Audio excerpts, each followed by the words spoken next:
আচ্ছা, তোমরা কে কে আলু পোস্ত খেতে পছন্দ করো বলো তো? আর যারা পছন্দ করো না, একদিন বাড়িতে এভাবে বানিয়ে দেখো। আমি একটা বড় গোটা সাইজের আলু নিয়ে নিয়েছি। আলুটাকে এইভাবে ডুম ডুম করে কেটে নিচ্ছি। একই রকম সাইজ করে কাটবে।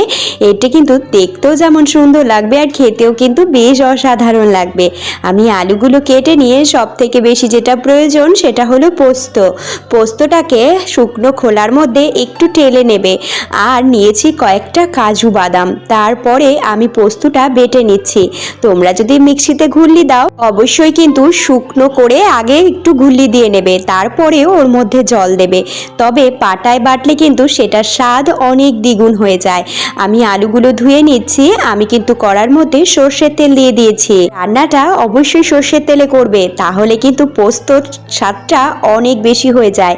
আমি দিয়েছি 5 ফোড়ন সম্বার, একটা শুকনো লঙ্কা ফাটিয়ে আলু দিয়ে দিয়েছি। পরিমাণ মতো হলুদ লবণ দিয়ে খানিকক্ষণ একটু ফ্রাই করে নেব। তারপরে পাটায় বাটার জন্য যে জলটার প্রয়োজন ছিল, পাটা ধোয়া জলটা আমি দিয়ে দিয়েছি। তারপরে একটু নাড়িয়ে চাড়িয়ে পোস্তটা দিয়ে দিলাম। ভালো করে নাড়িয়ে চাড়িয়ে আমি কিন্তু ঢাকনা চাপা দিয়ে দেব, যাতে একটু সিদ্ধ হয়ে যায়, একটু গামাখা হয়ে যায়। আমি দুটো কাঁচা লঙ্কা ফাটিয়ে দিয়ে দিচ্ছি, স্বাদ অনুযায়ী একটু চিনি দিলাম। এটা দিলে ঝাল, মিষ্টি এবং লবণের পরিমাণটা ব্যালেন্স থাকবে।